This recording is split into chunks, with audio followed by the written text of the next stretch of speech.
Good afternoon, everyone. This is Rebecca with Red True Crime, and I'm here with a special case, a complicated case out of Tulsa, Oklahoma. And this is the case of the murder or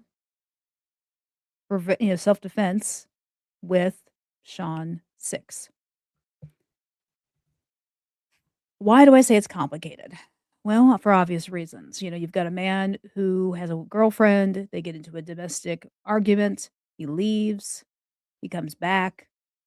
House is locks are changed, he can't get in, so he breaks down the door, comes into the house. He's met with a gun by another man, and he's shot in the chest where he dies. Is it that cut and dry? Is there more to this? This is where the complexity and the complications come into play. So bear with me a moment, and we come back, I'm gonna break it down, you tell me what you think. This is Rebecca with Red True Crime.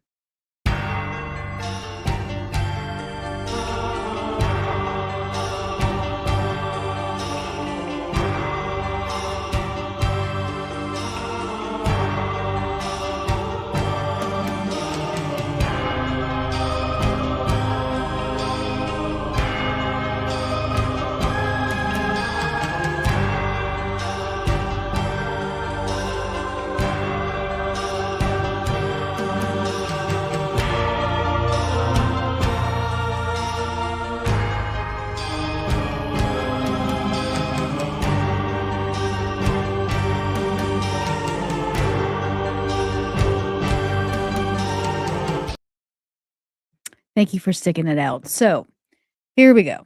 So, Sean Six is a 27-year-old man who's a father of 3 sons. I think the oldest might be about 9 years old. On March 10th, he got into an argument with his girlfriend, Savannah Rutherford. The argument escalated to the point where he packed some things and he left the home. Throughout that day, he sent text messages to her and to a man named Hunter Fuqua and some other people making threats about physical violence. Now, later on, I think this started on the 9th. On the 10th, around 2:48 in the morning, he shows back up at the house. He can't get in, tries to get in through a window, can't get in through there, kicks in the front door, bypasses Savannah completely, per her words, and went straight back to the bedroom where Hunter Fuqua was waiting with a gun.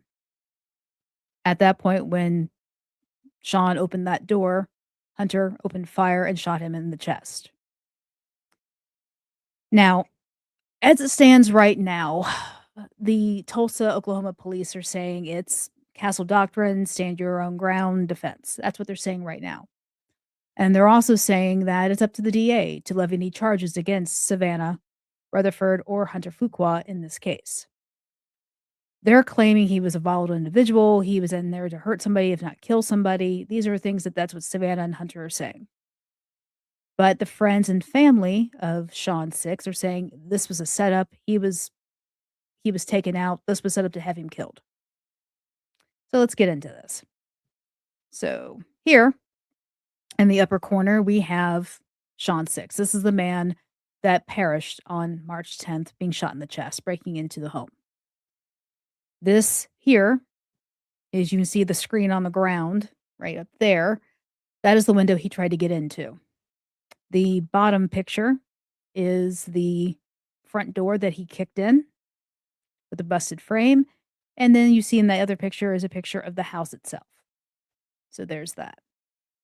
This is Savannah Rutherford, the ex-girlfriend or current girlfriend, depending on who you've talked to. They either were still together and he just left because he was mad, or they broke up and he left because she was cheating on him with this guy here, Hunter Fuqua.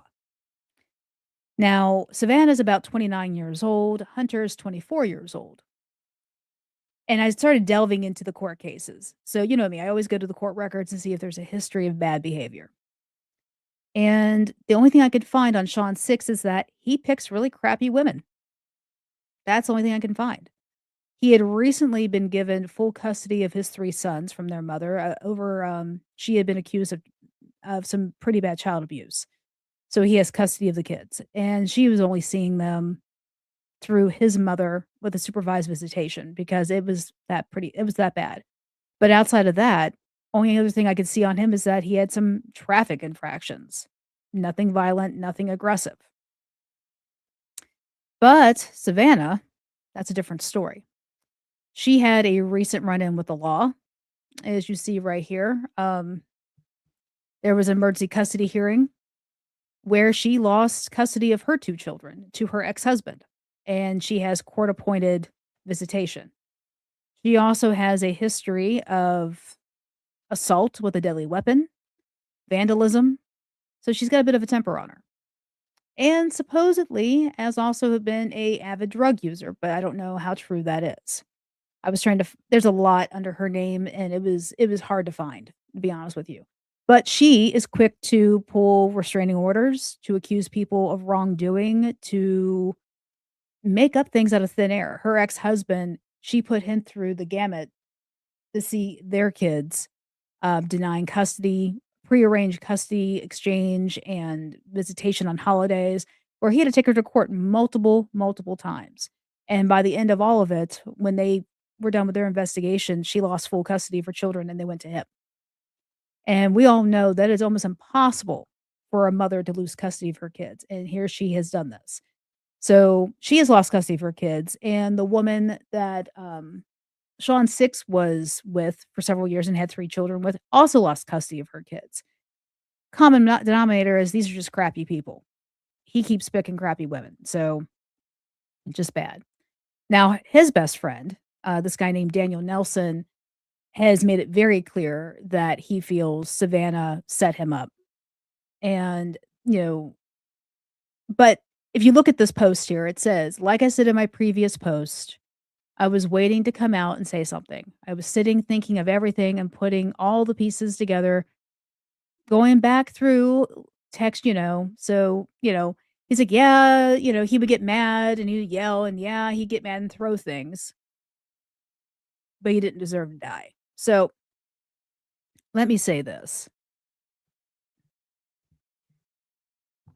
My late husband wasn't a very abusive man. And when he would like blow up and yell at me or whatever, yeah, he would throw things and he'd punch holes in walls. And these are all the things he would do.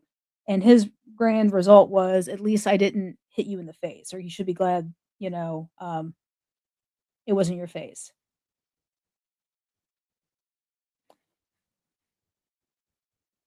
Also, he would out in public, people thought he was the best guy. They thought he was the nicest guy in the whole world, never hurt a fly, generous, all this. And this is what I'm hearing on all these posts about Sean Six. Behind closed doors, he was a different person. And not saying that that is what's going on here, I don't know. But I can say that if there was any type of physical violence between the 2 of them, we may never know the truth of that because Sean Six is now dead. And Savannah Rutherford is very quick to play the victim card and put that out there and make him look bad if there wasn't any. So I don't know.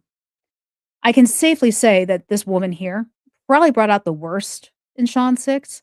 And I heard a guy use the saying, she got him so riled up, got him off his square. And that's probably what happened here. You know, she was being accused.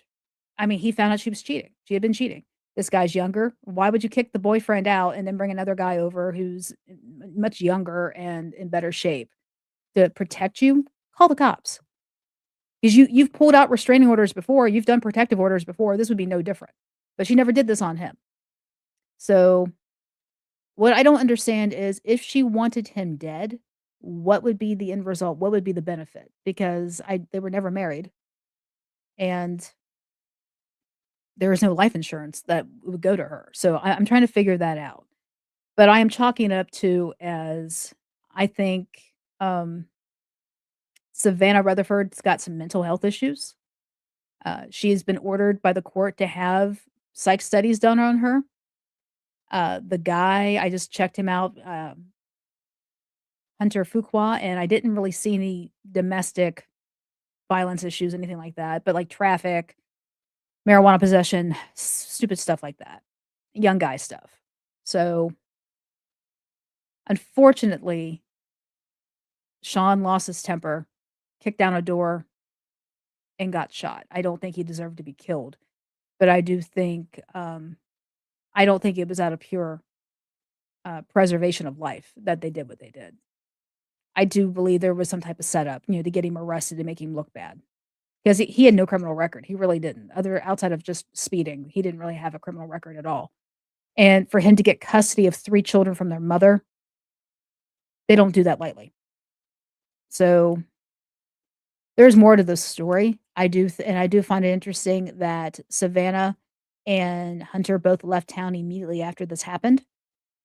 So, yeah, there's more to this, and I think there's some type of craziness going on with this. Because I was thinking in the very beginning that, "Hey, he could have been abuses, you'd never know," because if I had done the same thing, I would have looked crazy. Um, Outside of the few times where my husband admitted that he was an abuser. He did that to a medical, psychological professional, and he had a criminal history of this before me. So, I do think that this guy just picked really bad women, and this one ended up costing him his life. And I feel for his children because now they're without a father. And because their mother was deemed unfit, who knows what's gonna happen to them in the system.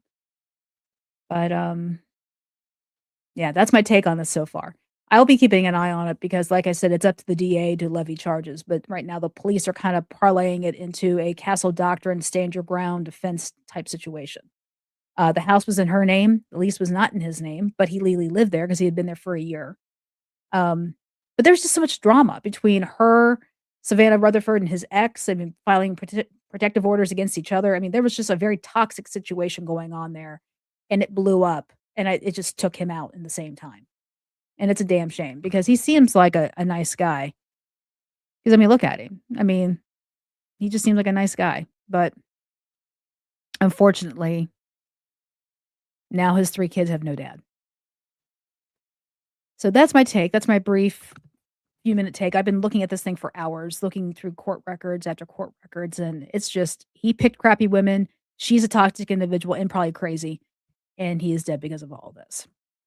So there's my take. So this is Rebecca with Red True Crime. You all have a good evening, and when things update in this, I will let you know, but it's a damn shame. I do think he was possibly set up, possibly. So have a good day, y'all.